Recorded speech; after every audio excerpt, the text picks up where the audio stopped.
oportunidade hoje. Eu sei que nem no Brasil tu estás, mas a gente está super juntinho aqui através de uma tela de computador, e todos os nossos parceiros que estão nos acompanhando através do celular, através do computador, vão ter oportunidade de te ouvir. Então, eu queria de imediato te passar a palavra. Acho que nesse primeiro momento tu podes fazer as tuas considerações e, na sequência, a ideia é que nós possamos interagir com perguntas, né? E as perguntas podem vir também das pessoas que estão nos assistindo pelo próprio Facebook. Rodrigo, com a palavra. Muito obrigado. Bom, vamos lá, né? Sempre à vontade também para me interromper se achar adequado.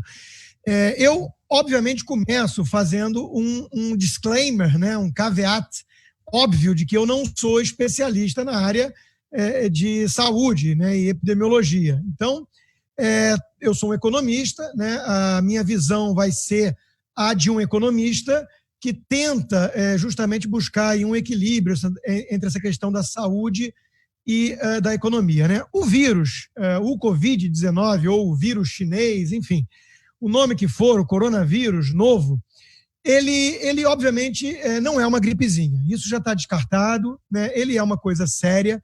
Acima de tudo, e a gente tem que lembrar o que estava na origem dessa discussão toda, ele tem uma taxa de contágio mais acelerada que uma gripe comum. A gripe comum é mais ou menos cada pessoa contagiada transmite para uma pessoa, né?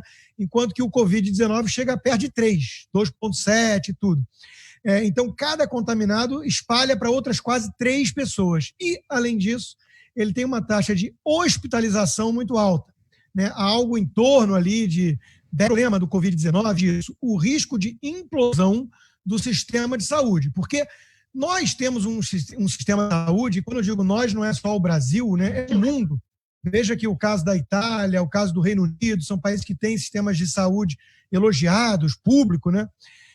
Nós temos um sistema de saúde preparado para teoria dos grandes números, né? Para coisas lineares, como eles chamam. Então, todo ano tem lá uma estimativa de gente que vai precisar de leito de UTI por questões respiratórias, por doenças de câncer, por um monte de coisa, né? Acidente de trânsito. Só que quando vem um vírus novo, desconhecido, sem vacina, sem remédio eficaz a princípio, e que tem um contágio mais elevado e que tem uma taxa de hospitalização elevada, o risco é jogar muita gente de uma só vez no sistema hospitalar e implodir esse sistema. Então era disso que se tratava. Todo mundo no início estava falando em achatar a curva para ganhar tempo. Vamos lembrar disso. Isso é muito importante que, repito, se perdeu no debate hoje, né? Além disso, uma análise que eu fiz desde o começo, nessa história toda, é de que a gente tem que contextualizar esse vírus na era em que a gente vive. E qual é essa era que a gente vive? É a era daqueles famosos snowflakes, né? Os flocos de neve, é uma era muito sensível. Nós temos os millennials, nós temos o politicamente correto, nós temos lugar de fala, microagressão, espaço seguro em universidade. Nós temos várias coisas que caracterizam uma era de muita sensibilidade. Por que isso é importante? Porque na era das redes sociais, isso tudo potencializou a histeria, o pânico, né? Eu gosto de lembrar que a primeira guerra televisionada, a guerra do Vietnã, o advento da televisão ali na década de 50, aí na década de 60 vem o quê? O movimento hippie, pacifista, né? Por quê? Porque são as imagens chocantes que a guerra despertava pela primeira vez na casa de todo mundo. Então, hoje nós temos a pandemia, né, numa era sensível e de rede social. Por que isso é importante? Porque nós temos ali uma contagem até um tanto mórbida de cadáveres, né, de óbitos, quase hora a hora, no mundo inteiro. Então, eu costumo provocar o seguinte, veja, se você substituir aquele impostômetro que tem da Associação Comercial em São Paulo por um mortômetro e começar a contabilizar todo mundo que vai indo a óbito por conta do coronavírus ou suspeita do coronavírus a cada minuto, é óbvio que você vai gerar pânico, você vai gerar medo, você vai gerar histeria. Somada a questão da era das redes sociais e a questão da era da sensibilidade, você tem um quadro perfeito para não tirar ninguém de casa, né? Eu brinco que se o sujeito está se informando só pela Rede Globo, por exemplo, ele vai entrar em pânico. É normal que assim seja. Ainda tem o fator de que a imprensa, via de regra, potencializa os cenários mais catastróficos. Isso vira notícia, isso chama atenção, isso vende. A imprensa sempre teve esse papel, né, de lançar luz sobre as piores previsões. Os mais alarmistas dos que defendem o aquecimento global são os que ganham destaque na mídia, e por aí vai. Então, você tem esse quadro onde potencializa demais o pânico e demanda, isso é importante, demanda reações exageradas por parte das autoridades. Há uma demanda mesmo por parte do povo que se torna insustentável, na minha opinião, em democracias liberais. O governante que não reagir, batendo na mesa, bancando o paizão, o sabe-tudo e que vai proteger cada um de nós, ele está frito do ponto de vista político, né? Então, isso é muito relevante para a gente entender as reações que a gente viu mundo afora. E aí vem um outro efeito importante, que é o efeito manada. É muito duro, e dos meus tempos de mercado financeiro eu sei bem disso, é muito duro você remar contra a maré. É muito mais fácil você errar em conjunto do que você acertar sozinho. Porque se você errar sozinho, você vai ser massacrado. Se você errar junto com todo mundo, você sempre pode culpar o resto todo. Era o que todos estavam fazendo. Então surge essa questão dos especialistas, né? A tirania dos especialistas. Nós vivemos numa era onde existe muito cientificismo, que não pode ser confundido com ciência, né? Ninguém fala em nome da ciência. Na ciência, existe muita divergência, né? Os especialistas, como alertava o grande economista liberal, prêmio Nobel, Hayek, da escola austríaca, o especialista, ele é alguém que enxerga uma árvore. Ele sabe muito de um determinado assunto, mas ele, primeiro, não enxerga a floresta toda, ele não tem uma visão holística. Segundo, ele sabe apenas uma parcela daquilo que ele é especialista e olhando para o passado, para o retrovisor. Ele não sabe o futuro, existe muita incerteza, ainda mais quando se trata de um vírus novo, desconhecido, né? Então, quando você começa a ver muita gente falando em nome da ciência, monopolizando a fala dos especialistas num assunto delicado e complexo como esse, você já sabe que você está diante de alguém que está flertando com o embuste, com a picaretagem, em alguns casos mais escancarados, né? Mas, no mínimo, estamos ali diante de uma arrogância fatal, como diria o Hayek, né? Então, pouca gente sabe sobre o Covid-19, como reagir, o que vai acontecer, onde vai dar, qual é o pico da curva, essas coisas todas. Pouca gente sabe. E, no entanto, a gente viu, nessa crise, muita gente falando em tom de autoridade, como se estivesse, repito, incorporando a ciência em si, né? E aí vem um agravante muito sério nessa história toda, que é o seguinte: falavam em nome da ciência, usando como ponto de referência, como ícone, a OMS, a Organização Mundial da Saúde. O que é a OMS hoje, né? E eu falo isso sem medo de travar brigas aí com a turma politicamente correta. A OMS virou, sob o comando de Tedros Adhanom, né, uma espécie de puxadinho do regime chinês. E por que eu digo isso? É implicância? Não, não é. A OMS vem errando muito mais do que acertando desde o início. Só para refrescar algumas coisas, né, a memória em relação a algumas coisas.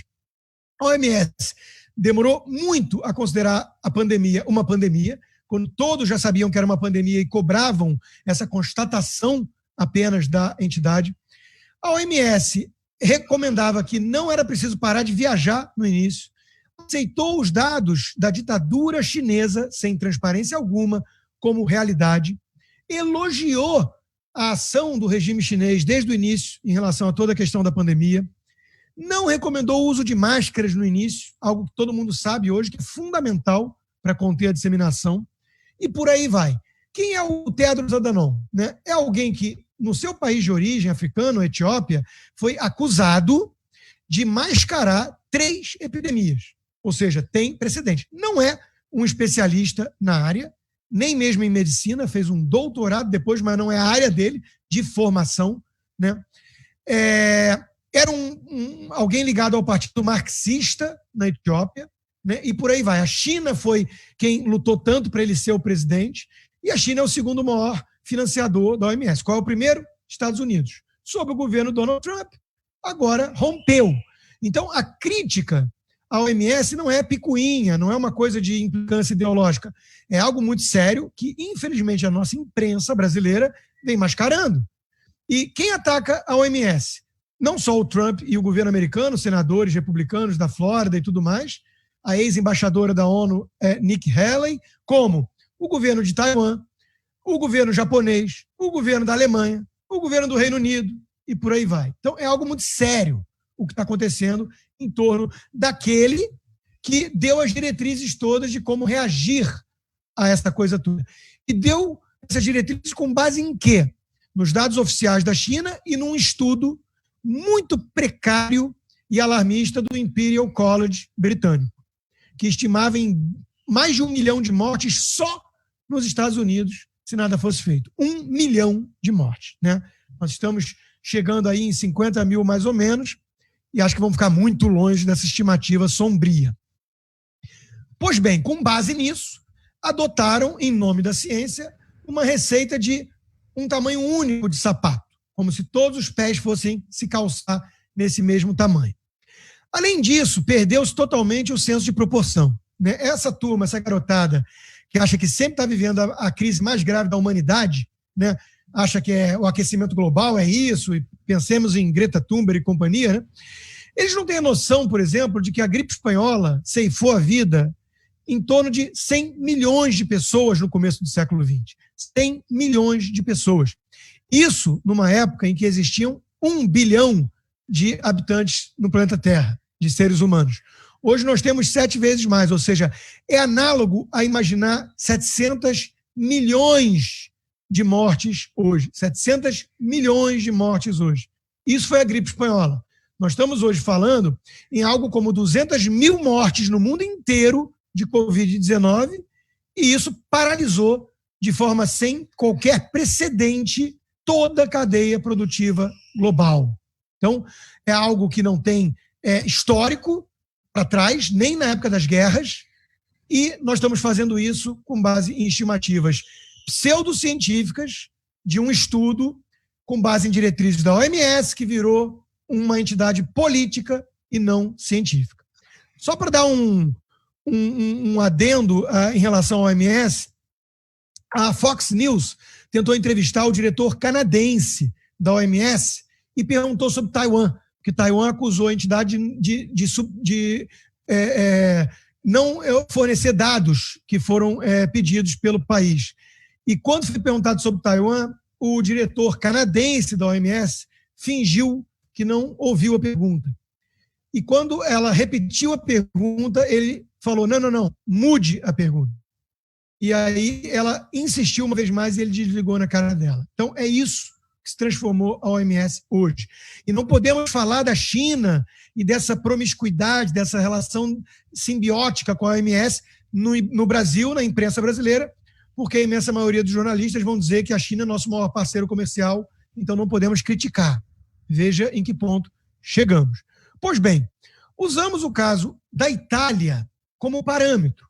Em vez de assumir que talvez a Itália e a Espanha pudessem ser os outliers, os pontos fora da curva, assumimos que aquilo era a regra e que ia acontecer com o mundo inteiro, ignorando várias coisas. Ignorando, por exemplo, que 70% dos casos italianos foram na Lombardia, a região ao norte, que tem muito mais idoso. Ignorando que Milão, que faz parte da Lombardia, tem toda uma indústria da moda e que tem um trânsito direto com Wuhan, onde aconteceu o problema na China, por questão de fornecimento de fábricas que são localizadas exatamente em Wuhan. Ignoraram que na Itália todo mundo mora perto, é muito povoado, e que idosos moram com os familiares em casa. Ignoraram o frio, ignoraram várias características que talvez acendessem um alerta de que a Itália vivia um caso particular e não a regra para o mundo todo, né? Além disso, tem a questão de que todos estão fazendo a mesma coisa, e não é bem verdade. Existiam, em primeiro lugar, vários especialistas renomados, como um cientista da Agência Espacial Israelense que criticou o isolamento, como a Suécia, que preferiu não seguir essa receita e que não virou um caos, né?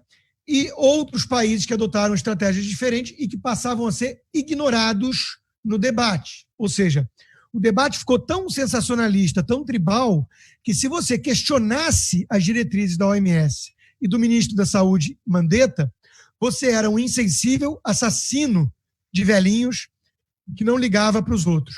Se você ousasse falar em desemprego, você era um instrumento dos empresários gananciosos preocupados com o derretimento da Bolsa de Valores.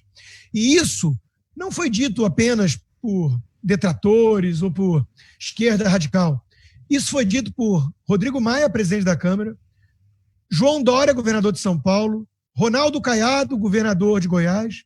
Todos repetiram a ladainha sensacionalista de que falar em economia era, nesse momento, você mostrar insensibilidade ou preocupação com empresários gananciosos.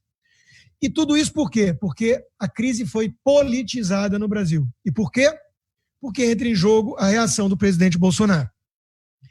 O presidente Bolsonaro, da forma mais atabalhoada, para dizer o mínimo, né, possível, falou de gripezinha, fez pouco caso da crise no início, foi às ruas abraçar a gente contra a recomendação do ministro, e tudo isso foi visto como uma grande oportunidade pelos seus adversários políticos. Então, viram ali uma chance de enfraquecê-lo e foram para cima, assumindo o figurino daqueles que havia uma demanda reprimida, que são os paizões autoritários, que vão fechar tudo, bater em quem sair na rua e garantir a proteção da saúde. Então, eles ajudaram muito, dessa forma, a intensificar a narrativa oportunista de que existe uma dicotomia, que é falsa, repito, entre saúde e economia. Vidas humanas, ou lucro, né? E isso foi muito importante porque eles foram se comprometendo com essa narrativa.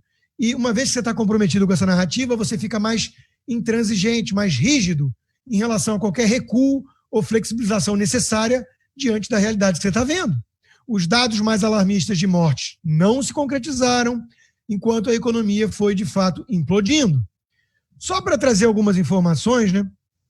Tem um estudo acadêmico, e tem poucos estudos sobre isso, mas tem um acadêmico, com o Brasil, que mostra que cada ponto percentual de aumento de desemprego numa época de recessão produz algo como 30 mil mortes ao longo de um período de 5 anos. 30 mil mortes. Nós estamos agora falando de 5 mil óbitos de coronavírus. É triste, é trágico. Depende do contexto. No Brasil morrem por dia, 3.700 pessoas. Esses são os dados de 2017 e 2018. 3.700 pessoas por dia, em média. Só de crise respiratória são centenas. Então, nós temos que tomar cuidado com as narrativas, né? Com as narrativas. Houve, sim, demagogia, houve histeria, houve pânico e houve politização. O presidente Bolsonaro não ajudou com a forma que ele reagiu e os seus opositores viram aí uma oportunidade, uma chance de enfraquecê-lo ou, quiçá, derrubá-lo. A prova da politização do debate não poderia ser melhor ilustrada, né, com a questão da hidroxicloroquina. O presidente colocou fichas de esperança, de expectativa nesse remédio, que é um remédio para malária e tudo mais, que está na praça há 70 anos, baixo risco, a turma toma de forma profilática, você vai para a região de malária, você toma sem sintoma. Tem um risco maior para arritmia e tudo, mas se você lê bula de qualquer remédio, você não toma nem aspirina. E o presidente Bolsonaro, assim como o presidente Trump, aqui nos Estados Unidos, colocaram suas apostas na hidroxicloroquina. Pois bem, para contrapor ao presidente, passamos a ver algo bizarro no Brasil, que é a torcida contra a hidroxicloroquina. Um remédio passou a ser politizado. Nós vimos jornalistas, formadores de opinião, visivelmente torcendo contra o sucesso da hidroxicloroquina. Foi uma coisa bizarra de ver. São abutres, né? Escancarou. Enquanto que muita gente colocou máscaras por conta do Covid-19, muitos tiraram suas máscaras e expuseram a faceta carrancuda do oportunismo politiqueiro, né? Politizando um remédio. Né? Então, isso mostra o quão politizado virou o debate sobre coronavírus no Brasil. Né? Faltava o quê? Bom senso. Outra coisa importante que eu acho relevante trazer aqui é a questão dos mapas de fundo diferentes de um epidemiologista e de um economista.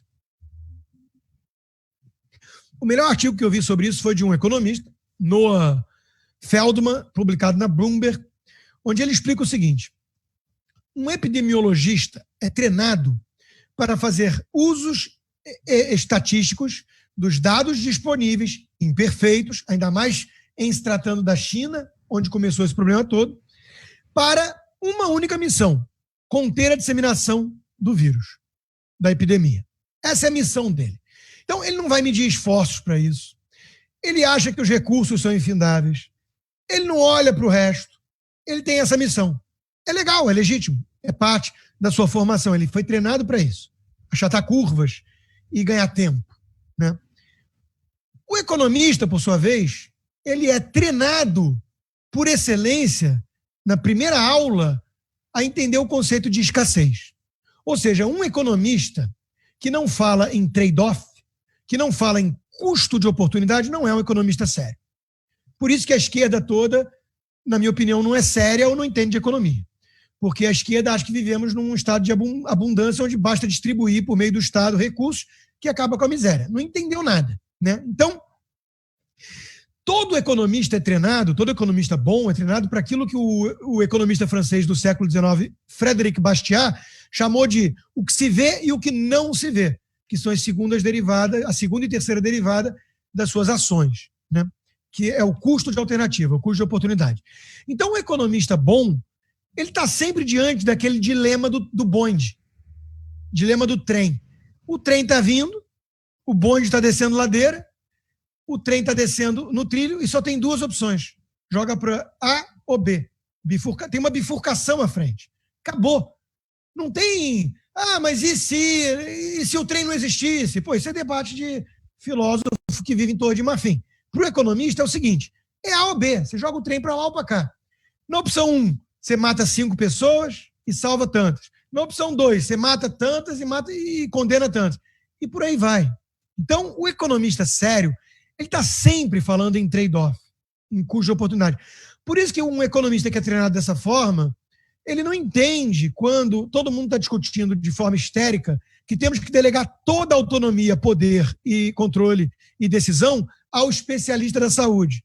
Porque ele vai olhar e falar: mas esse cara está olhando a árvore em vez da floresta, ele acha que os recursos são infindáveis e ele vai exigir tudo, paralisa o mundo inteiro por um ano até eu descobrir uma cura. Né? Então, o economista vai olhar e falar: opa, isso aí vai implodir, não é o sistema de saúde, é o sistema capitalista global, o que talvez coloque algumas pessoas em estado de assanhamento. Né? Eles talvez desejem isso. Aqui nos Estados Unidos estamos vendo aí os mais radicais, Bernie Sanders, Alexandre Ocasio-Cortez e companhia, vibrando com a quarentena e desejando uma mudança de paradigma em relação ao sistema. Né? Não é mais uma quarentena para achatar a curva e ganhar tempo. Eles já abandonaram esse discurso. Agora é uma reflexão sobre a mudança do sistema capitalista. Então, eu dou razão a quem está cético com o pedido de quarentena infindável.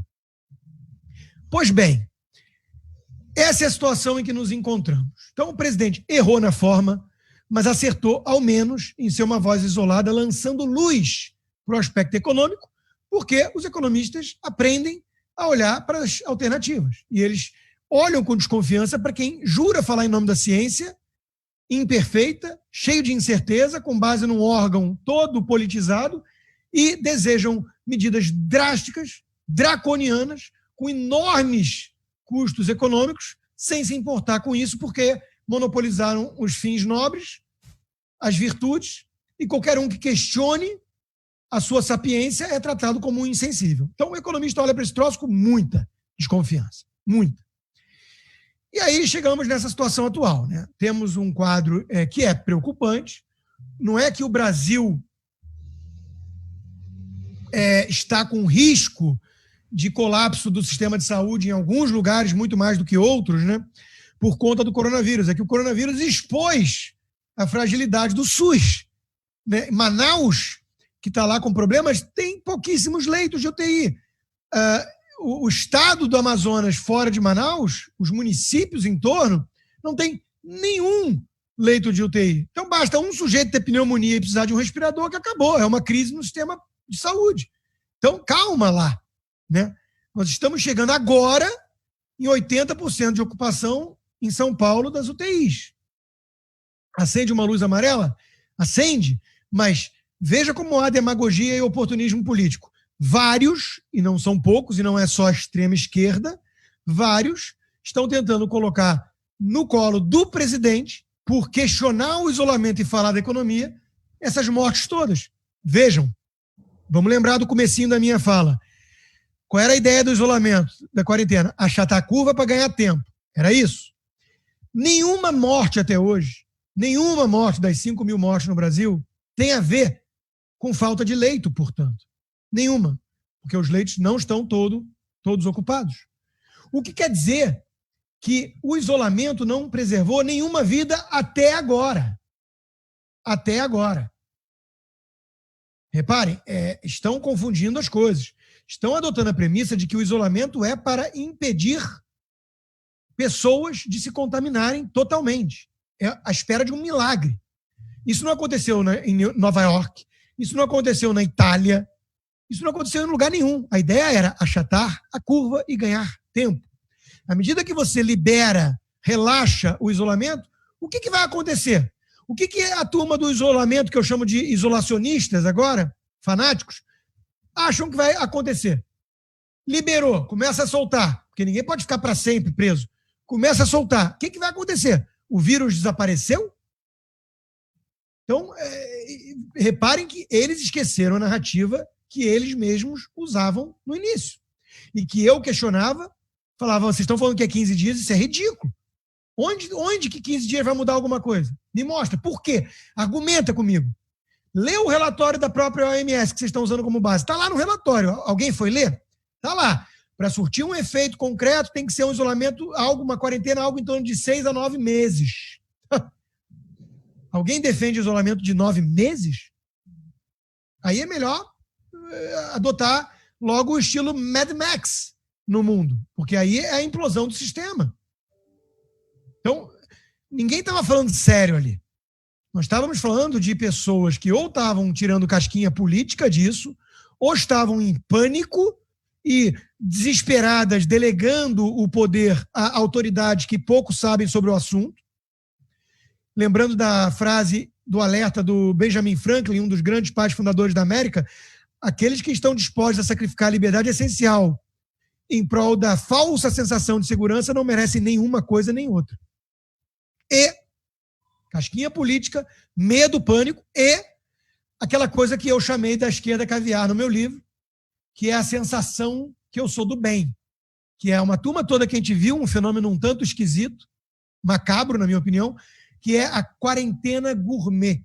Nós vimos a turma fazendo diários da quarentena gourmet.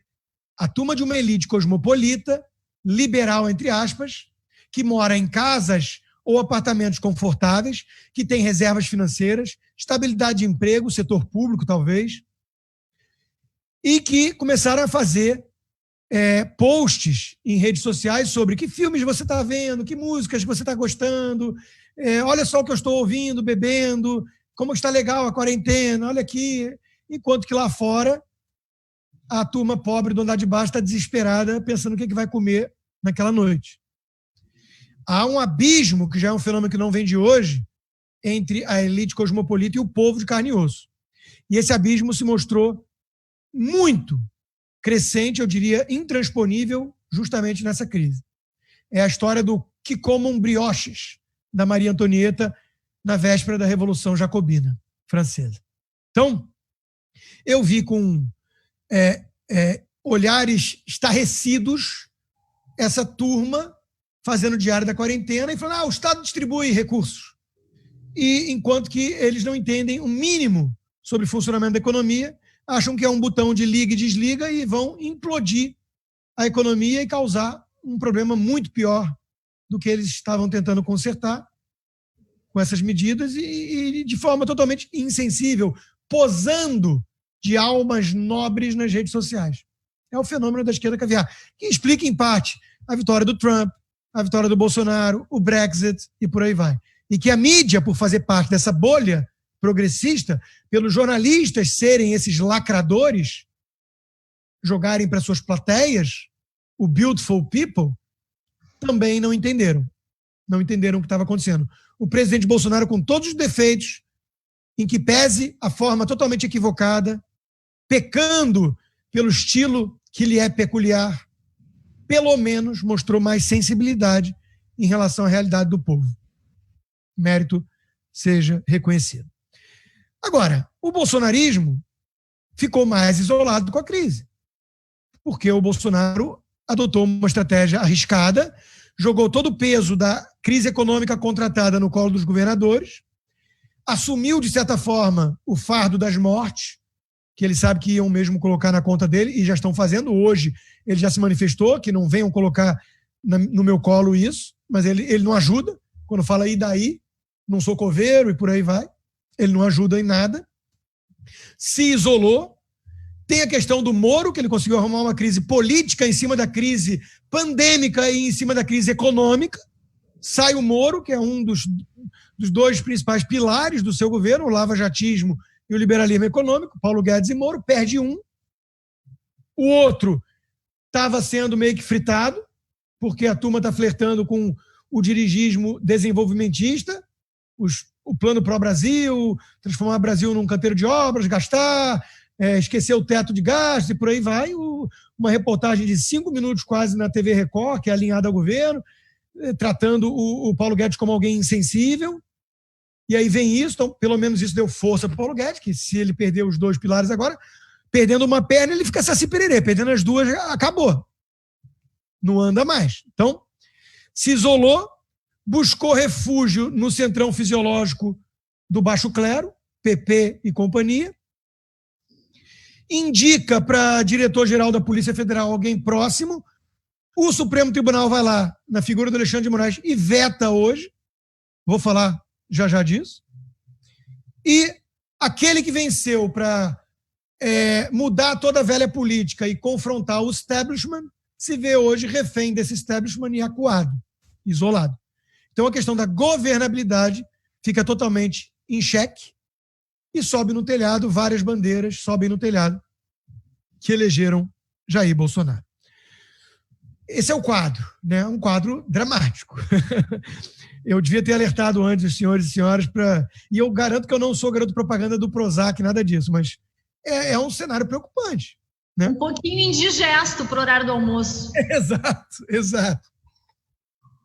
Mas tem saída. Realista. Tem saída. Sobre o STF, eu queria tecer algumas palavrinhas não muito elogiosas. Aquele que deveria ser o guardião da nossa Constituição vem se transformando no principal fator de insegurança jurídica no país.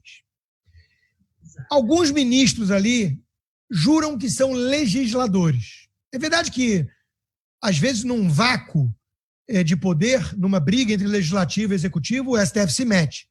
Mas tem alguns ministros ali que juram que têm 58 milhões de votos nas costas e querem não só escolher o diretor-geral da Polícia Federal, mas coisas muito piores. Querem legislar sobre aborto, casamento gay, de forma anticonstitucional. Não tem nada a ver se você é a favor ou contra, tem a ver com o que diz a Constituição. Eles são, repito, os guardiões da Carta Magna, da Constituição. São os mesmos que não se importaram de julgar vários amigos e ex-chefes, como no caso do Mensalão e tantos outros. São os mesmos que rasgaram ao meio a Constituição na hora de preservar os direitos políticos da Dilma Rousseff, que tinha acabado de sofrer impeachment. São os mesmos que abriram um inquérito totalmente arbitrário e inconstitucional e escolheu Dias Toffoli, Alexandre de Moraes, para ser o responsável, o relator do inquérito sobre fake news, com um propósito totalmente aberto e vago. e que é polícia ao mesmo tempo que é justiça, são os mesmos que Alexandre de Moraes, tucano, filiado ao PSDB, amigo pessoal de Temer, aceita assumir a vaga, indicado pelo Temer, investigado, e que agora veta a escolha do Alexandre Ramagem para a Polícia Federal. Então, desculpa se eu não levo muito a sério esse Supremo Tribunal Federal. São os mesmos que reinterpretaram uma vez mais a questão da segunda instância em uma década, terceira vez, que culminou na soltura de Lula. Lembrando que a imensa maioria desses ministros foi apontada pelo PT, Lula e Dilma. Então ainda estamos com esse legado trágico, com essa herança maldita da era petista, causando enorme estrago no nosso país. O Supremo Tribunal Federal tem sido responsável por fator enorme de instabilidade no país, infelizmente. E aí chegamos no Alexandre Ramagem. Eu não gosto da indicação. Tem cheiro de ingerência política do presidente? Tem. Ainda mais levando em conta o contexto. Ainda mais vendo a mensagem do Moro. Ainda mais confiando na palavra do Moro, ainda que ele não seja lei ou Deus, de que ele saiu porque existia tentativa de ingerência. A verdade é que não é ilegal, que a prerrogativa da lei de 2014 é do presidente de escolher o diretor-geral. O Ramagem é respeitado no meio, fez várias... foi responsável por várias tarefas, por várias missões grandiosas na polícia. Os pares reconhecem ele. Ele é da BIM. Então, agora, o que acontece? Ele pode voltar para a BIM ou não pode? E aí tem gente comparando com o caso do Lula, que o Gilmar Mendes vetou. Não é comparável. O caso do Lula teve um áudio vazado, onde ficou claro que era uma tentativa de obstruir a justiça, de que ele estava buscando estritamente o foro privilegiado que o Bessias ia lá entregar para dar tempo dele se blindar da justiça. Isso foi vazado.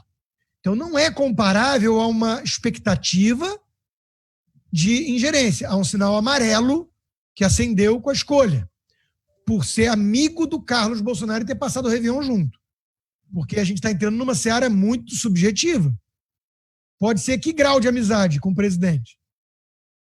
É uma pergunta difícil, porque senão a gente está entrando naquele Minority Report, aquele filme com o Tom Cruise, onde os ilustres e ungidos ministros do Supremo consultam musas adivinhas para saber quem vai cometer um crime que não foi cometido ainda.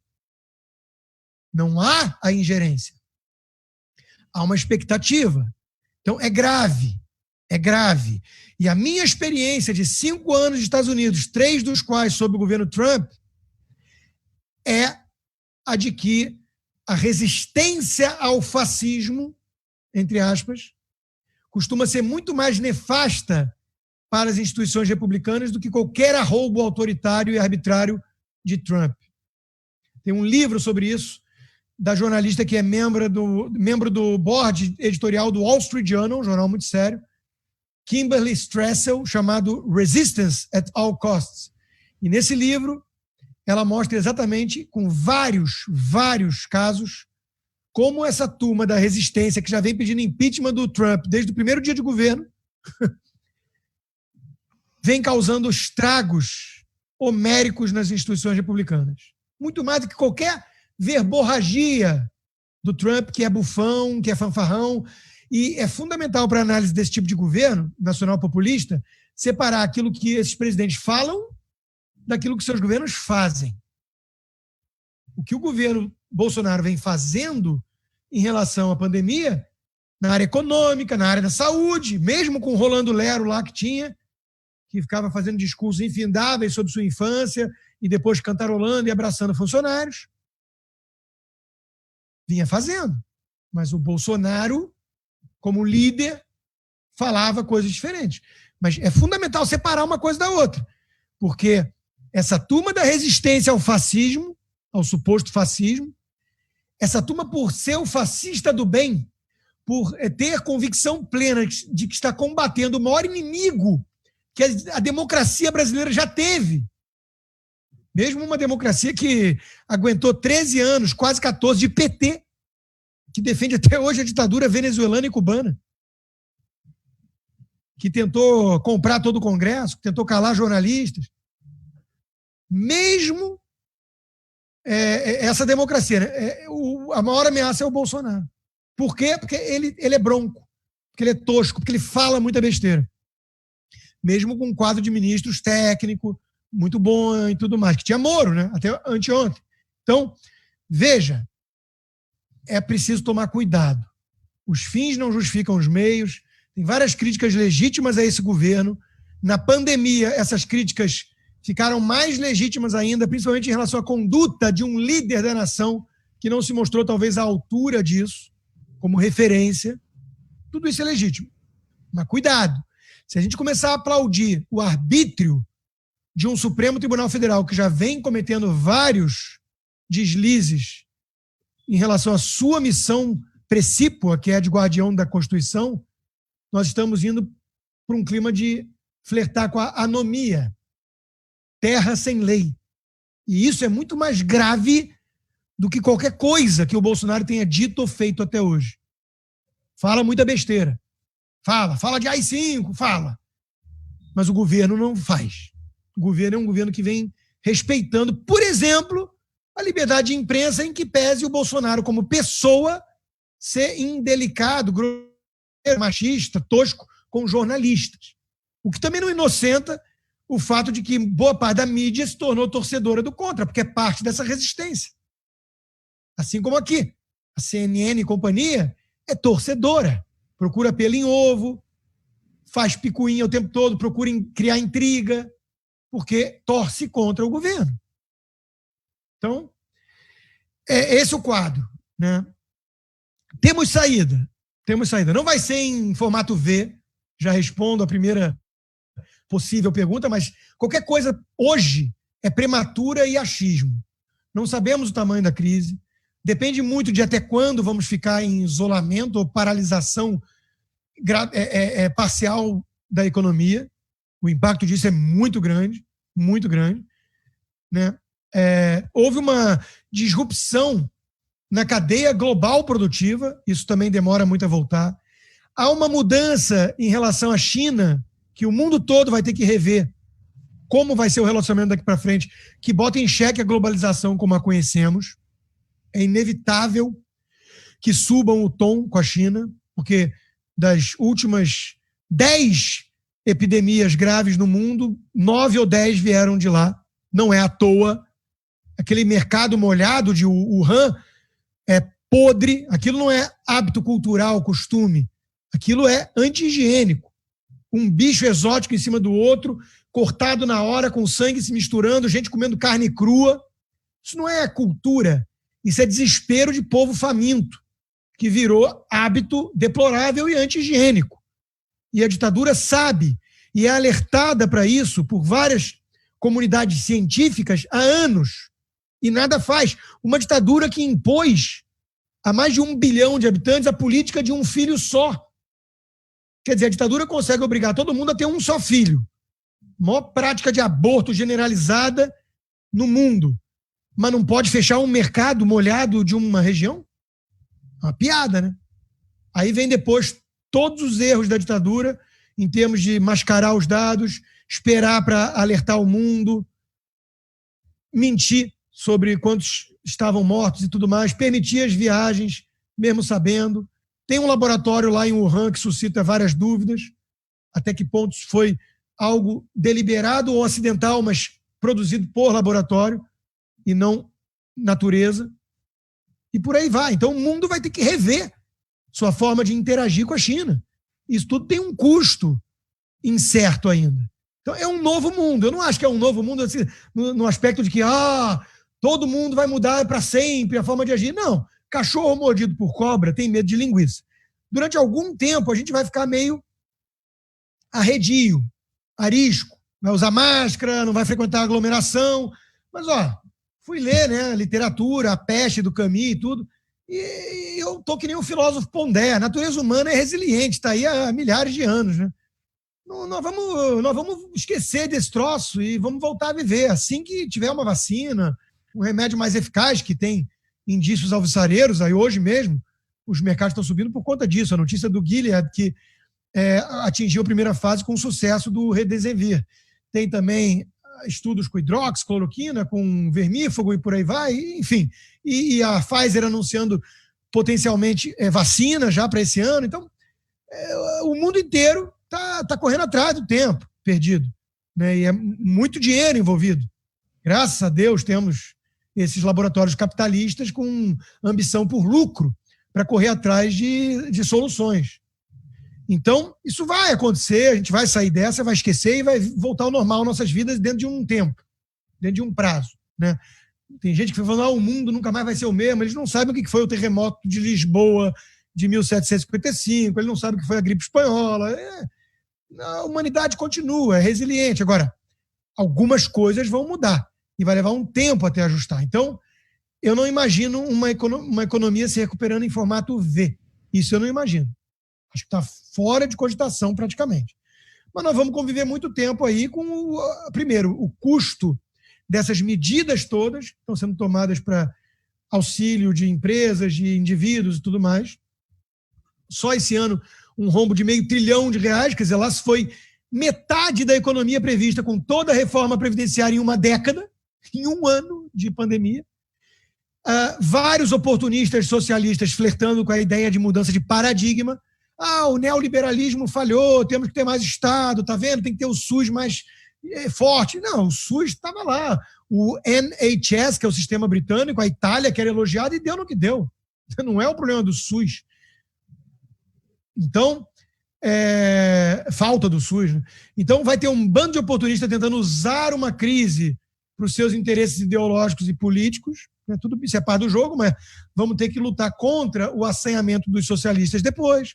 Então, nós temos um trabalho muito árduo pela frente. Não vai ser trivial escapar dessa, né? Vai ter um custo, um abacaxi enorme que precisa ser digerido ao longo do tempo. Então, é brabo, né? Fomos atingidos por um meteoro invisível, né? Pelo vírus chinês. E temos que lidar com isso. Acho que como considerações iniciais, eu falo muito, já estou sem voz, era isso, acho que podemos abrir agora para a pergunta. Legal, Rodrigo, eu fico impressionada com essa tua capacidade.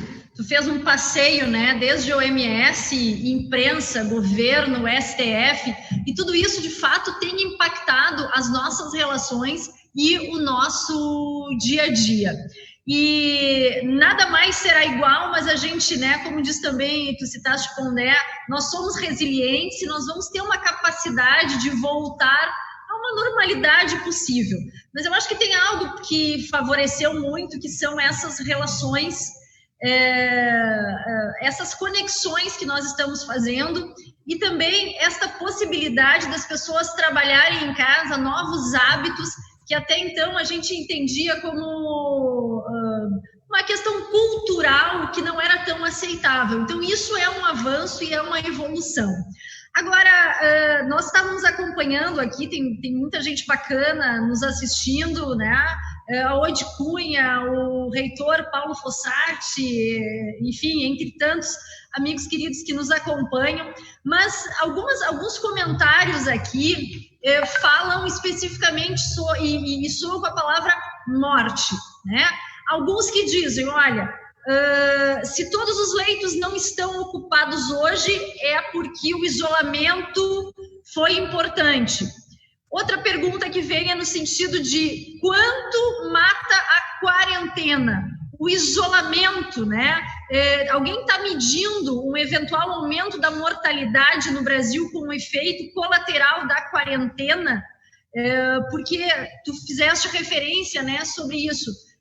O governo fala muito em salvar vidas, mas que vidas nós vamos salvar? Dessas pessoas que não serão contaminadas, mas que de alguma forma estão sem trabalho, estão sem renda, estão sem medicamento, sem alimento em casa. Então, acho que essa abordagem inicial ela seria importante para a gente falar justamente dessa palavra morte e salvar vidas de quem? Perfeito, vamos lá. Eu brinco que hoje em dia, nessa era que a gente vive, é proibido morrer, né? Ninguém mais aceita que morrer é parte inexorável de viver, da vida, né? E por que eu digo isso? Eu dei o exemplo do mortômetro, se tivesse todo mundo ia ficar apavorado e não ia sair mais de casa, mas quando eu falei da diferença de abordagem do economista e do epidemiologista, eu esqueci de citar esse exemplo que o autor cita, não é meu, o Noah Feldman na Bloomberg, né? Que é um exemplo muito ilustrativo sobre isso. Veja, sabe por que nós aceitamos o risco da morte? E isso é mentira quando diz, é pura demagogia quando diz nenhuma vida tem preço, não aceitamos nenhuma morte, não podemos pensar em lucro numa hora dessa, em dinheiro e economia. Sabe por que isso é hipócrita? Primeiro que sobreviver exige recursos, e recursos são escassos, e se você tira de um lugar para botar para outro, você pode estar também matando gente do outro lado. E isso é ignorado no debate. Segundo, e a maior prova de que nós aceitamos riscos inerentes à vida, e que a vida tem preço, né, de certa forma, está no transporte. É interessante que você colocou, a questão de quantas pessoas morrem ou não. Bom, tem uma categoria que está morrendo menos, né, de causa de morte, que é acidente. Mata 30 mil por ano no Brasil, né, fora dezenas ou centenas de milhares com sequelas permanentes, né? É uma causa enorme de utilização de leito, de UTI, chega a se estimar em 30% casos de acidente, com moto principalmente, e carro, em UTIs, né? E ao mesmo tempo, nós não decretamos a proibição dos automóveis, nem mesmo uma velocidade de 10 km por hora. Podíamos chegar a esse acordo. Veja, a vida não tem preço. Por que não, então, todo mundo dirigir a 10 km por hora? Porque a gente entende que a locomoção também tem uma vantagem, um benefício. Porque a gente entende que a gente vive numa sociedade dinâmica, que tem várias vantagens em você poder chegar mais rápido nos lugares, que seria um caos se você não tivesse meio de transporte que possa ir mais rápido do que 10 km por hora. E tudo. Então você está colocando um preço na vida. Porque, acabei de dizer, morrem 30 mil pessoas por ano em acidentes de automóvel. Então, cadê a turma da demagogia que nenhuma vida tem preço e tudo mais? É hipocrisia, é um discurso para a plateia. Então, se a gente aceita que a velocidade é 100 km por hora, 80, 90, a gente aceita que vai morrer 30 mil por ano, mas vão ter várias outras vantagens em se permitir isso. É frio, talvez, mas qual é a alternativa? Fingir que o automóvel não foi inventado, voltar à era pré-Ford, 1900? Então, é óbvio que a gente entende isso. Da mesma forma, a gente entende que a pessoa vai sair de casa e vai ter mais contato com o vírus, e vai ter mais gente em leito, e talvez mais óbito, e talvez a escolha terrível que um médico tenha que fazer, em alguns locais, de quem tem direito ao respirador e quem não tem. Isso soa muito frio, mas o mundo perdeu a característica de virilidade, de falar a verdade, de ser sincero. É um mundo que não tem mais Clint Eastwood, Chuck Norris, e no seu lugar tem o Justin Bieber, né? O Justin Trudeau, que para mim é a mesma coisa, eu esqueço sempre qual Justin é quem.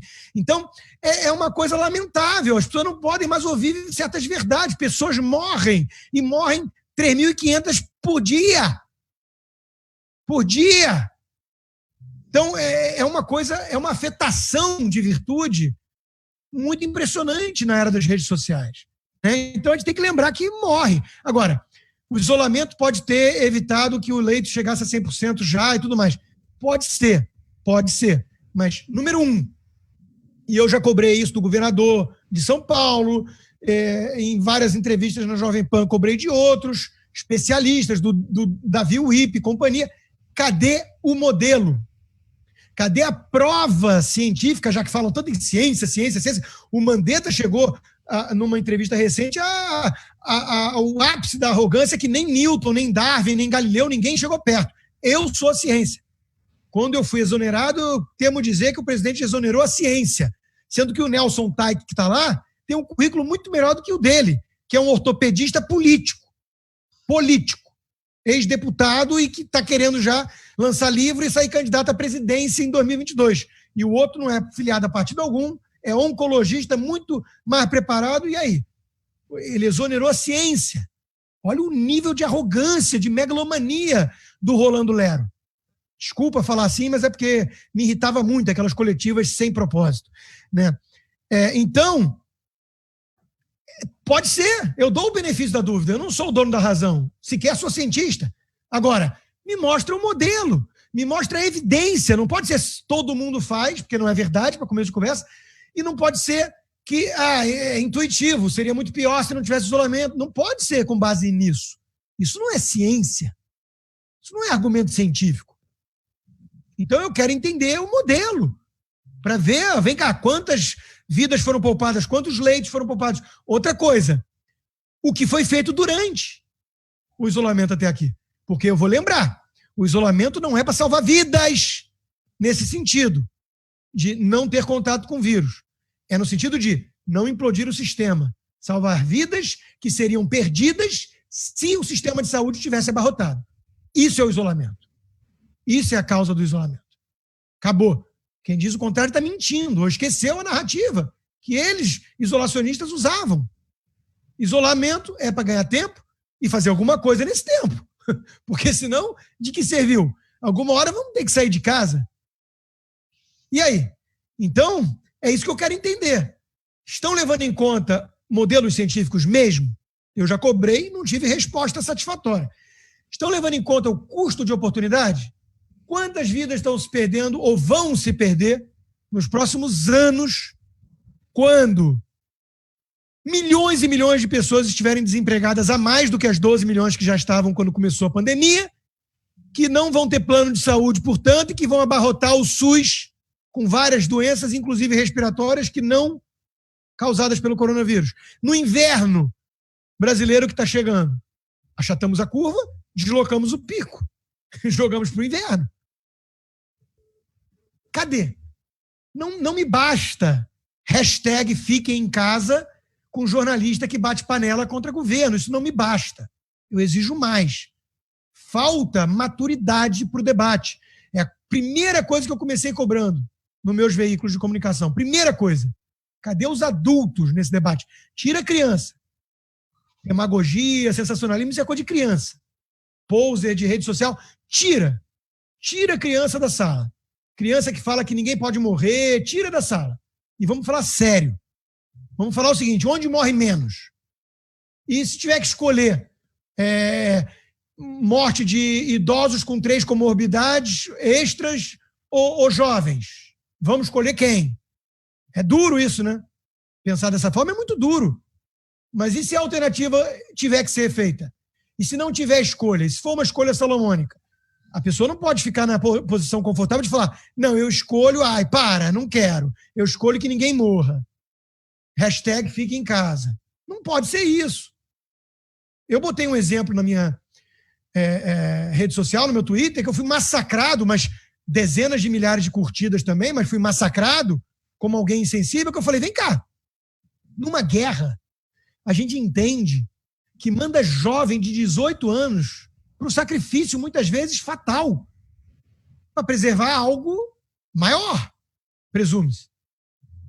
O Churchill, quando tomou a dura decisão em relação a Dunkirk, sabia que aquelas milhares de pessoas ali estavam assinando atestado de óbito. Ele sabia. Ele disse. E aí? Não faz? Ninguém pode morrer. Morre todo mundo, então. Ninguém pode morrer, morremos todos. Isso é que nem a decisão sensacionalista da esquerda em relação ao emprego. Ninguém pode ser demitido. Tá bom, a empresa fale. Vai à bancarrota e perde o emprego 100% em vez de 10%. Muito brilhante. Eu chamo de Maquiavel às avessas. Para salvar 10, condenam 100. Muito brilhante a estratégia, né? Então, vamos aos dados estatísticos da Lombardia. Idade média dos óbitos, 80 anos. Idade média, 80 anos. Comorbidades, média, 2,7. Cada um que morreu, que tinha 80 anos na média, tinha quase 3 outras doenças sérias. Então, vamos colocar tudo isso na mesa. Vamos rebater com a moeda sensacionalista, que eu fiz isso como experimento e você escuta o silêncio ensurdecedor do outro lado. Você é a favor da morte de 10 mil pessoas por suicídio, inanição, desespero ataque cardíaco e outras doenças derivadas do desemprego para salvar 5 mil velhinhos de 80 anos com 3 doenças que já estão mais para lá do que para cá, que talvez tenham meses de vida, coloca dessa forma. Ai, que coisa insensível, que pessoa horrível, você é um Hitler. Tá bom. Então sacrifica todos os outros. E aí quando vem a estatística mostrando que já aumentou no Rio de Janeiro 50% os casos de agressão doméstica, não vem falar comigo. Ou então deixa eu colocar isso na tua conta. Já que eu cheguei a assumir isso em público. Eu falei, vem cá, vocês querem colocar na minha conta todas as mortes causadas por coronavírus no Brasil, mesmo ignorando que não tem nada a ver com o isolamento até aqui? Vocês querem colocar todas as mortes na minha conta? Tá bom. Eu vou poder colocar na conta de vocês todo o resto que acontecer como consequência das medidas para reagir ao coronavírus? Aí ninguém aceita. Então, não, Rodrigo, é super importante, né, essa reflexão sobre viver e morrer, e é muito característico, né, das tuas posições. A gente está acompanhando aqui nas redes sociais, tanto no WhatsApp quanto no próprio Facebook. Algumas pessoas discordam, mas a maioria concorda e te cumprimenta, especialmente pela coragem de estar falando o que muitos pensam, e poucos conseguem admitir isso, até em pequenos grupos, né? O reitor Paulo Fossati, ele até coloca essa questão do impacto da saúde mental, porque a gente vivendo, né, o isolamento. Tu fizeste referência no início, olha, algumas pessoas conseguem ficar no luxo da sua casa, né, tendo uma boa reserva financeira, fazendo uma administração razoável, e os demais que estão em pequenas casas, com seus filhos, sem a perspectiva de ganho, isso tudo também compromete, né, a saúde, que é a saúde mental nesse momento. Perfeito. Sobre a primeira questão, né, do apoio e dos que vão contra, tudo bem, é muita incerteza no cenário, então eu admito que eu posso estar errado, o debate é isso, eu só quero um debate de adultos. Agora, veja que curioso, quando eu fui atacado, porque é sempre um ataque ad hominem, pessoal, com base nas suas supostas intenções malignas, muitos, viraram e falaram assim, eu espero, e é o famoso ódio do bem, né? Eu espero que alguém na sua família contraia o coronavírus para você se arrepender. É uma coisa que exala compaixão cristã e amor, né, pelo próximo. Mas veja que curioso. Meus pais são grupos de risco. 70 anos, minha mãe quase lá, meu pai 73, com comorbidades. Doença autoimune, asma e por aí vai. E meu pai, principalmente, mas os dois, são os que mais apoiam o que eu venho dizendo. Meu pai, então, não acredita. Ele fala assim, meu filho, o mundo caiu numa histeria ridícula. O que está acontecendo? As pessoas têm que viver. Para com isso. Eles estão implodindo tudo em nome de um machismo pseudocientífico. Então, veja que tem muita gente que é grupo de risco e entende os argumentos. Então, esse monopólio dos fins é algo que é uma das coisas que mais me irritam num debate, porque não é o debate. É que nem quando você vira e fala assim, tá, movimento racial. Putz, mas eu sou contra, por isso, isso e isso. Aí o cara vira, porque você fala isso que você é branco. Aí eu viro, tá bom. Então o Thomas Sowell também pensa que nem eu. É um economista negão. Ah, não, mas ele é um capitão do mato, um traidor. Aí vai lá a feminista e diz, não, eu não sou a favor disso. Não, mas você fala isso que você não é mulher. Lugar de fala. Aí eu viro e falo, tá bom, então essa mulher... Mulheres conservadoras pensam que nem eu. Não, mas essas não contam. Entendeu? Então, porra, calma lá. Eu não estou defendendo o que eu estou defendendo porque eu não sou grupo de risco. É porque eu acho que esse é o caminho certo. Se eu estou errado, vamos debater. Mas vamos debater de forma adulta. Sobre doença mental, estou 100% de acordo. Veja, eu conheço de perto o troço. De perto. E eu posso dizer que não é brincadeira. Aliás, no mundo sensível em que estamos vivendo, no mundo do politicamente correto, do relativismo moral e dos covardes, os filhotes de Foucault acabaram com a ideia, com o conceito sequer de doença mental. Para eles isso não existe. Quem somos nós para falar em normalidade? Dito isso por um louco, varrido, que era Foucault, né? Então, antigamente eu preferia quando os loucos procuravam ajuda no manicômio. O Foucault criou uma ideologia com base na loucura e vários seguiram, né? É que nem um conto do Edgar Allan Poe, onde os loucos tomaram conta do hospício e trancaram os médicos. O mundo moderno é mais ou menos isso. Um bando de louco falando em ideologia de gênero, 50 e tantos gêneros, a última vez que eu contei, devo estar defasado, deve ter já uns 300 gêneros. Enfim, o mundo enlouqueceu, né? E aí Foucault diz que não existe loucura porque não existe normalidade. Então começa o movimento antimanicomial. Óbvio que existia muito abuso. Óbvio. Eletrochoque. Tem um livro assustador da Daniela Arbex sobre o hospício em Minas Gerais, no Brasil, né? Chocante, fiz resenha do livro, mas a gente não pode jogar o bebê fora junto com a água suja do banho. Não pode tomar a exceção pelo todo. Não pode destruir todo um sistema de combate à loucura ou de contenção da loucura com base numa ideia de maluco beleza do Raul Seixas. Não funciona assim o mundo. A loucura existe. A doença mental, esquizofrenia, pergunta para o falecido Ferreira Goulart, coitado, comprou muito essa briga porque tinha 2 filhos. Esquizofrenia, bipolaridade aguda, doenças graves. Você tem que tratar de forma séria a doença mental. E óbvio que num grau de confinamento, de paranoia, de histeria, isso pode se potencializar. É óbvio. Então, é muito preocupante quando a gente vê essas almas sensíveis, politicamente corretas e relativistas não querendo encarar o debate com seriedade, de forma adulta. Então, são partes dessas derivadas que não se vê, né? O que se vê? Isolamento, achatamento da curva, ganhamos tempo, acabou. # sou sensível.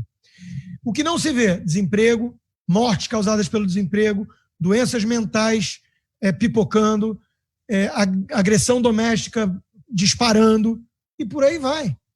Então, é um quadro que precisa ser tratado com algum equilíbrio. Aqui no Rio Grande do Sul, agora, nós estamos numa contagem regressiva, porque o governador estará nas próximas horas, enfim, amanhã, anunciando um novo decreto para que a gente possa minimizar, né, flexibilizar essa questão do isolamento. Estamos chamando do distanciamento social, Rodrigo. O que a gente está percebendo, né? Nós temos um estado do Rio Grande do Sul, ele tem diferentes características regionais. São mais de 400 municípios e mais de 300 que não tem nenhum caso confirmado de Covid-19 no seu município.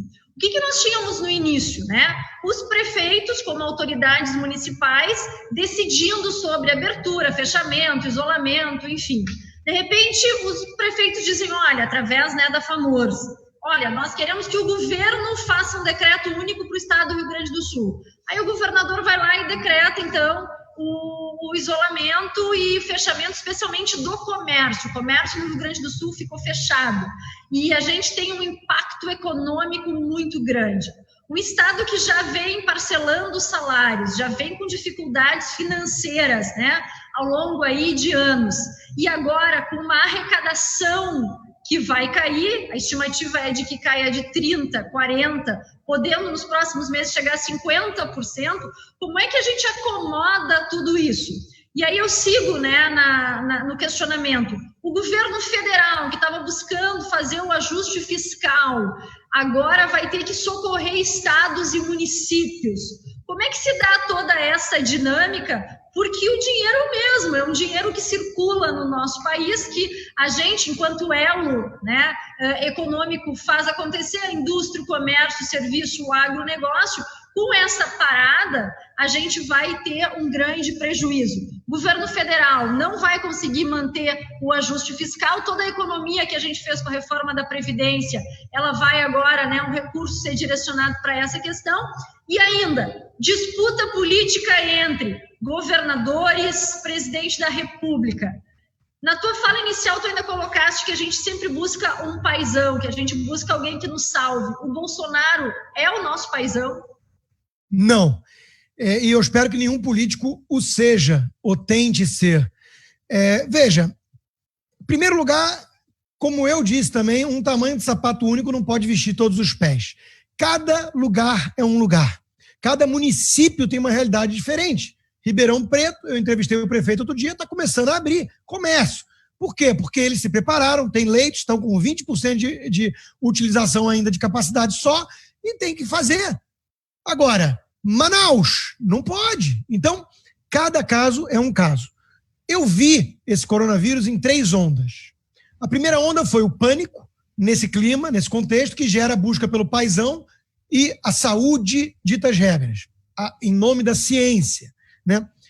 A segunda onda, que virou meme e tudo, era aquela história da onda da recessão chegando, ou seja, a realidade vai bater a porta. Esse é um slogan que eu adotei, meu mantra na crise. A realidade se impõe. Então, a realidade dessas medidas draconianas vai se impor e vai bater a porta, inclusive, dos confortáveis apartamentos da turma da quarentena gourmet. Vai bater a porta, né? E aí todo mundo vai começar a falar, não é que tinha um ponto, né? E tudo. A terceira onda é a mais demorada. Alguns começam a debater aqui e acolá, que é a liberdade. A gente já começou a ver excessos. Prisão arbitrária de uma moça que estava na praça pública, algemar a mulher e os filhos e botar no camburão porque estava pegando onda no mar, e por aí vai. Então, começa a ter coisas estranhas. Aqui nos Estados Unidos é igual. Nós estamos tendo, só que aqui tem mais apreço pelas liberdades individuais. Então tem vários republicanos, conservadores reagindo. Vários, né? No Brasil é menos, é mais tímido, mas começa a turma perceber, opa, será que o Dória não se cedeu? Será que eles estão certos em abusar dessa forma do poder de Big Brother? Então isso vai acontecer. O comércio é aquela história. Isso é um espantalho usado pelos isolacionistas. Ninguém está defendendo que volte à normalidade amanhã como se não houvesse pandemia. Nem o Bolsonaro está falando isso. É óbvio que vão ter restrições, é óbvio que a gente vai evitar aglomeração desnecessária, é óbvio que tem que ter uso de máscara, tem que ter, talvez, num shopping, entrada controlada por número de pessoas por metro quadrado, um termômetro, talvez, medindo, né? Enfim, como vários países estão fazendo. É disso que se trata. Então, vai ter que acontecer, e quanto mais cedo, melhor, para a questão econômica, que vai ser dura. E não basta as pessoas acharem que o Estado compensa. Toda essa mentalidade de que o Estado cria riqueza está na raiz dos problemas brasileiros há décadas. Todo mundo acredita nisso. O Estado distribui, o Estado cria, o Estado socorre. Isso não funciona. O Estado arrecada de quem gerou riqueza antes. Ele só é um intermediário que cobra um pedágio muito caro, normalmente, e é muito ineficiente, né?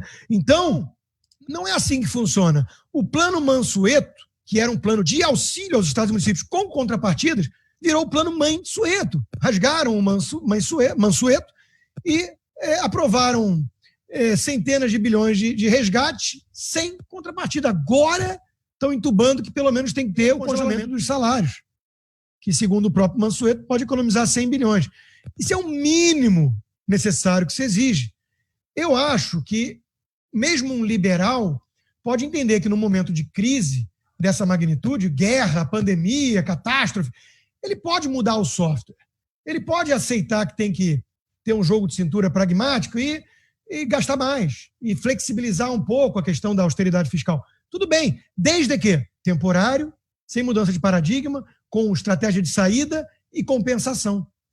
Então, vem com um pacote de reformas. Banco Central Independente, cadê? Marco regulatório do saneamento básico. Metade da população brasileira não tem saneamento. Como é que você vai querer evitar o coronavírus se a pessoa não lava sequer a mão? Então, vamos lá. Aprova tudo aquilo, já tem várias coisas lá no Congresso. Aprova tudo isso.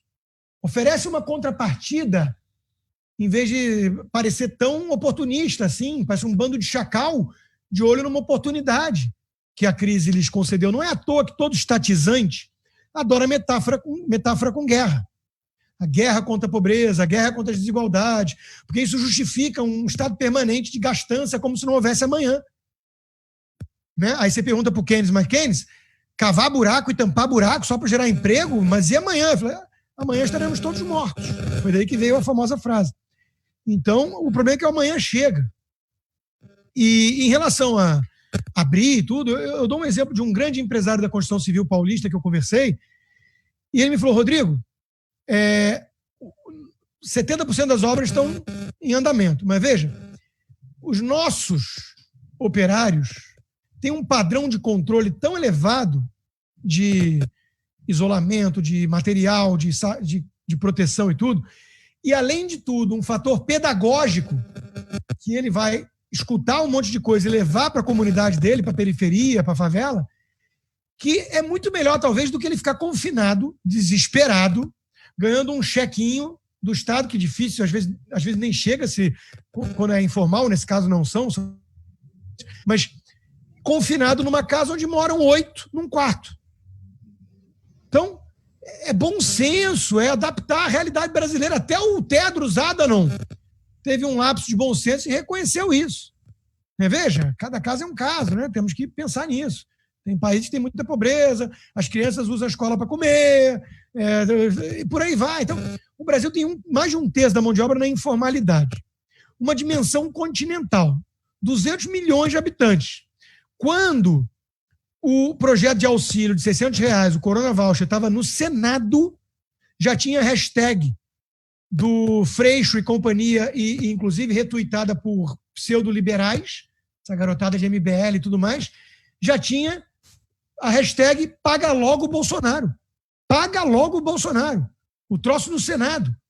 Um país com um terço de mão de obra, gente que não tem CPF. Aí estão lá as filas quilométricas na Caixa. O que o pessoal acha que é a realidade brasileira? Soltar dinheiro de um helicóptero nas favelas? Falta um mínimo de realismo. Ou sobra. E aí o que vem à tona é o cálculo político. Legal, Rodrigo. O que a gente, o que a Federação vem defendendo? Que a gente possa manter as pessoas do grupo de risco, enfim, em casa. Aquilo que tu falavas, com relação à guerra, que os jovens têm que ir para o fronte, têm que ir para o confronto. A gente vem falando isso há mais de mês, porque nós acreditamos que essa paralisia total, ela causa um dano irreversível para muitos negócios, para a economia, para muitas famílias, enfim. E nós, inclusive, lançamos, a Federação, junto a uma parceria com o Instituto Mix, um curso online de prevenção do Covid-19. Então, é o seguinte, o que as pessoas precisam fazer na sua casa, no seu local de trabalho, cada um precisa fazer e tomar as suas atitudes para prevenir a contaminação. Então, é fundamental que a gente tenha consciência, uma conscientização coletiva é o que se precisa nesse momento. Então, o distanciamento, ele é interessante no momento em que, no transporte coletivo, eu não vou ter superlotação, que eu tenha hábitos de higiene na minha empresa, na minha casa, só que a economia, ela não pode parar, porque o que está acontecendo também no Rio Grande do Sul? Os hospitais estão tendo dificuldades, estão demitindo os seus funcionários, porque cirurgias eletivas não podem mais acontecer, check-ups, exames, consultas, eles não estão conseguindo recursos para manter um equilíbrio nas suas contas, então eles estão demitindo profissionais da área de saúde num momento de pandemia mundial. Então, isso é muito controverso. Eu queria, assim, que a gente pudesse, o pessoal está curtindo demais aqui, está todo mundo te aplaudindo, ou todo mundo não, Tem algumas pessoas que estão criticando esse posicionamento, mas a maioria dos que nos assistem estão te cumprimentando pela lucidez das tuas colocações, especialmente pela coragem de fazer esse enfrentamento tão necessário. Eu queria poder finalizar, a gente já está chegando no final, do nosso tempo previsto, que tu pudesses ainda falar um pouquinho mais sobre o papel do Congresso Nacional, o papel do Senado, nesse encaminhamento para as medidas tão necessárias, de novo, voltadas para a economia. Então, acho que é uma reflexão importante, porque também a gente tem acompanhado aqui, quando a gente precisa fazer sacrifícios, os sacrifícios sempre vêm para a classe produtiva, empresários e trabalhadores. Funcionários públicos, o judiciário, o legislativo, eles acabam não participando, né, desse sacrifício da sociedade, porque eles querem continuar mantendo seus salários, porque eles querem continuar tendo reajuste dos seus salários, só que o dinheiro, ele é um só, e não pode se sangrar sempre o lado mais frágil. Perfeito. Bom, o presidente Bolsonaro tentou inovar. Ele montou um ministério técnico, basicamente todo técnico, sem divisão feudal entre os caciques partidários. Isso foi uma primeira grande inovação e choque para a cultura da velha política que domina ainda o Congresso, em que pese uma taxa de renovação elevada. Em segundo lugar, ele não praticou o mensalão, que é o presidencialismo de coalizão, de comprar apoio, né? Então, ele confiou muito nas bancadas temáticas. E hoje está praticamente caindo no colo de um PP, de um Arthur Lira da vida e companhia, né? Então, Roberto Jefferson, do PTB. Então, não deu muito certo, pelo visto, não deu muito certo. O que eu posso dizer é o seguinte, o mecanismo é brabo, meu companheiro, né, para usar um termo que passa, né, no crivo aqui da etiqueta. Então, o mecanismo é brabo. Não é fácil peitar isso, não é fácil mudar, não vai ser mudado da noite para o dia, né? Num piscar de olhos. Exige pressão popular. Já está claro que os deputados e senadores são sensíveis, de certa forma, a esse tipo de pressão. Muitos apontam, mas o Rodrigo Maia, o Congresso aprovou a Previdência. As pessoas desqualificaram, desmereceram o papel do presidente na aprovação da reforma, né? Porque ele agiu ali em alguns momentos como corporativista e tudo mais da polícia e tudo, e enalteceram o Rodrigo Maia, né? O Rodrigo Maia era o cara da reforma.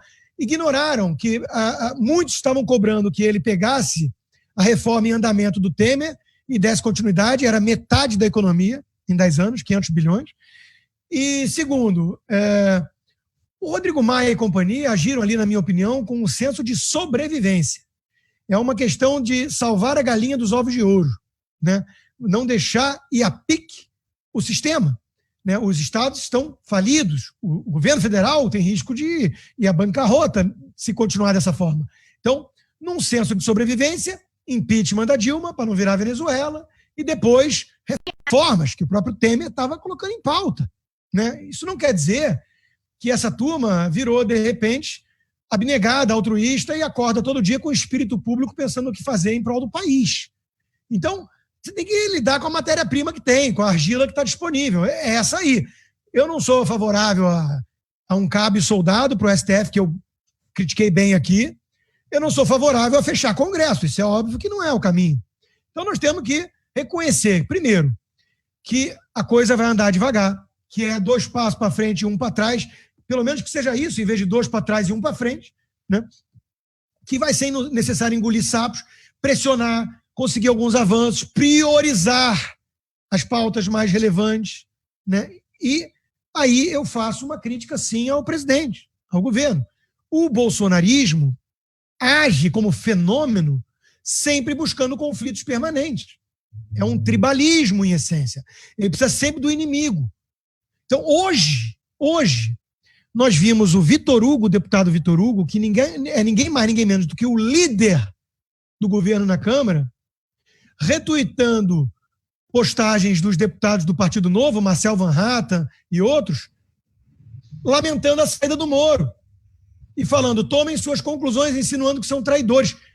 A bancada do Novo, com seus 8 poucos deputados federais, atua de forma exemplar para a aprovação dessas reformas, e ao contrário de Rodrigo Maia e sua trupe, por espírito público, por comprar a agenda do Paulo Guedes, sem, às vezes, conversar com o governo, sem exigir nada em troca, nada. E o cara vai lá e frita o líder do governo para jogar para sua plateia de convertidos, para a militância mais radical, frita o Partido Novo. É uma loucura. Então, essa turma vive na base do conflito. estica a corda até o limite o tempo todo. Só vai acabar com o apoio ali da militância aguerrida. E é assim que você vai fazer política? É assim que você vai construir minimamente pontes possíveis com a matéria-prima que está aí?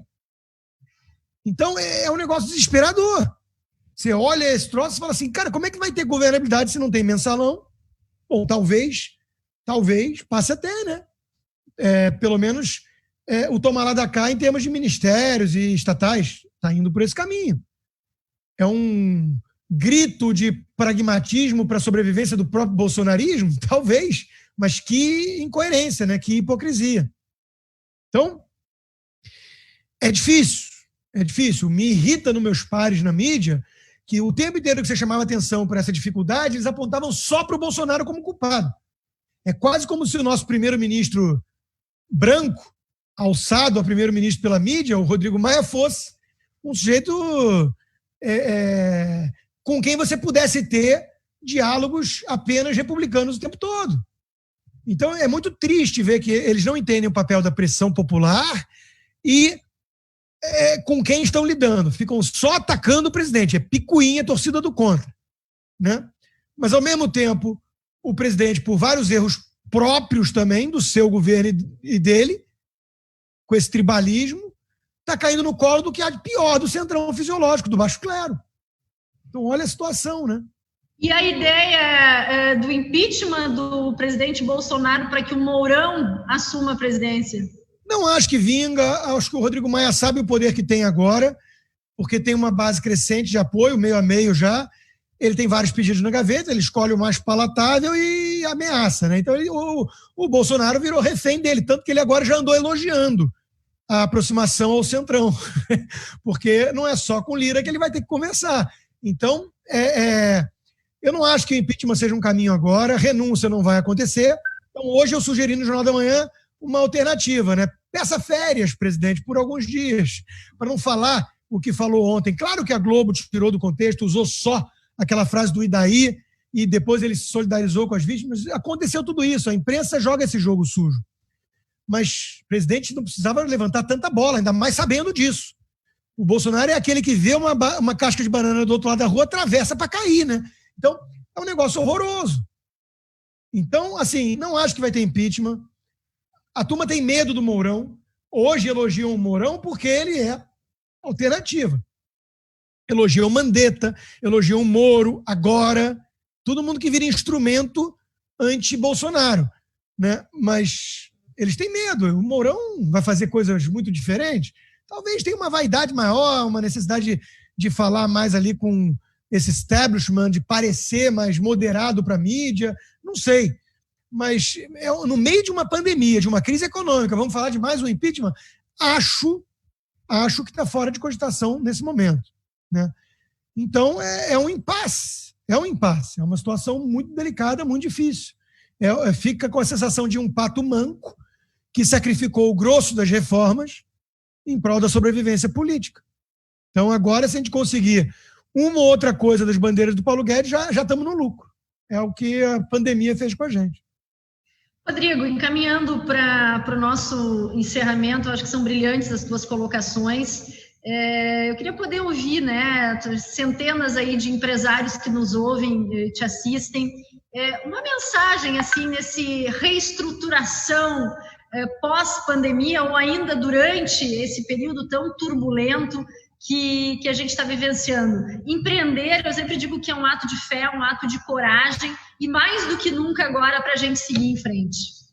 Perfeito. O meu irmão é otimista, sempre foi mais otimista, a gente tinha discussões homéricas na época de mercado financeiro por isso.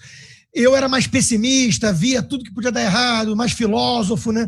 Bom, eu não preciso dizer quem ficou rico na família. Então, os empreendedores, felizmente, são otimistas por natureza. Até porque se você não for otimista num país como o Brasil, você não vai empreender. É quase um ato insano.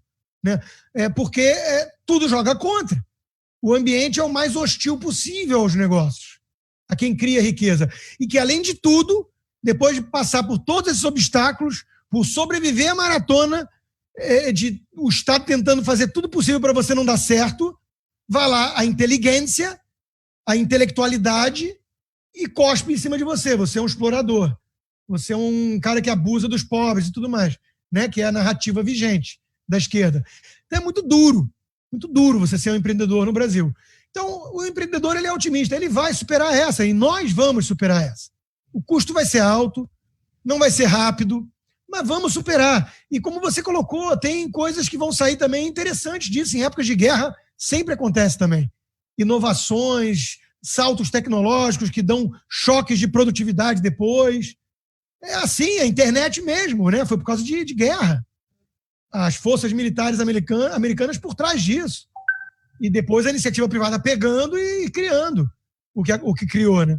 Então, nós vamos sair dessa, nós vamos sair fortalecidos, né? O que não mata nos fortalece, como já alertava o Nietzsche, que era um filósofo bem pessimista, aliás, só não tão quanto Nuvem Negra, quanto o Schopenhauer, talvez, e nós vamos sair dessa.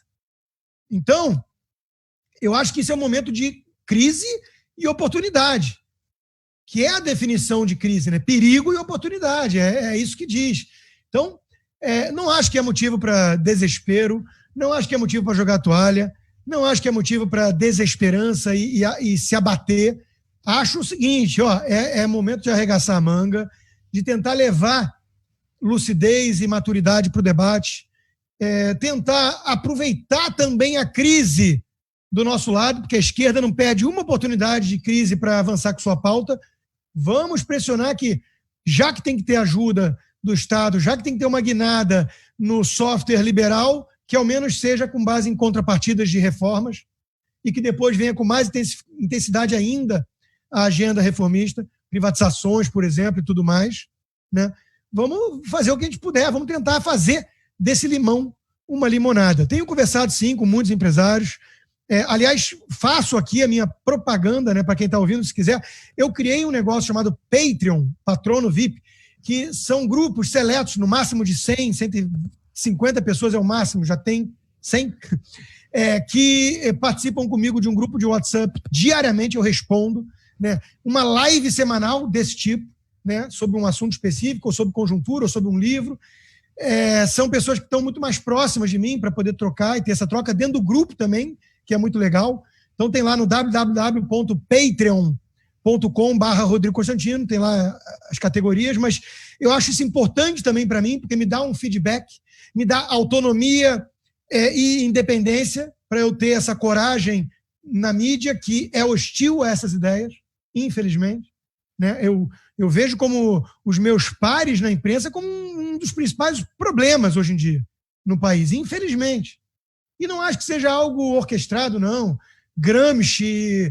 Não, é a mentalidade do típico jornalista brasileiro foi formada ou deformada em universidades brasileiras de comunicação, de faculdade de jornalismo e tudo mais. E os professores, na imensa maioria, é um bando de marxista que acha que empreendedor é explorador. Então o cara sai de lá com essa visão de mundo. Ele nem sabe que ele é esquerdista. Ele nem sabe. Então, eu remo contra a maré no meu próprio meio, né? Eu sou uma figura, uma persona não grata, né? No meio do ninho das serpentes lá, e compro essa briga, né? Compro essa briga, tenho, graças a Deus, muitos veículos que estão dispostos a me dar essa voz. 0 Hora em Porto Alegre, né, no Rio Grande do Sul, tem o Notícias do Dia em Florianópolis, Gazeta do Povo no Paraná, Jovem Pan em São Paulo e Brasil, né, e por aí vai. Então, que bom, mas essa independência é fundamental para eu manter também essa postura, né? Então, visitem lá www.patreon.com/Rodrigo Constantino. Espero que muitos se tornem meus patronos VIP. Legal, interessante essa tua mensagem final. A gente começa a ver aqui nas mensagens que o pessoal fala em luz, fala em esperança, e é isso que a gente também precisa, né? Serenidade e uma oportunidade de fazer boas reflexões. Nós recebemos todos os dias nos nossos grupos de WhatsApp encaminhamentos de mensagens, vídeos, cards, e nós somos bombardeados com notícias, algumas fakes, né? Outras que buscam mais o sangue, né, do que as próprias virtudes desse momento. E nós precisamos, então, cada vez mais oportunizar esse tipo de debate e essas reflexões que tu acabaste de fazer. Rodrigo, muito obrigado pela oportunidade, que tu tenhas, né, essa possibilidade de continuar conduzindo esse teu trabalho, porque nós, enquanto empreendedores aqui no Rio Grande do Sul, cuidando das nossas atividades no dia a dia, a gente precisa também desses bons encaminhamentos. Então, mais uma vez, muito obrigada, e a gente fica à disposição. Se tu estivesse aqui presente conosco, nós íamos te dar um presente, nós vamos mandar um presente, então, para ti, como forma de agradecer essa oportunidade. E a todos que acompanharam até aqui esse nosso Está na Mesa Online, primeiro, estamos nos reinventando. Muito obrigado pela oportunidade de compartilharmos esse momento. Um abraço para todos.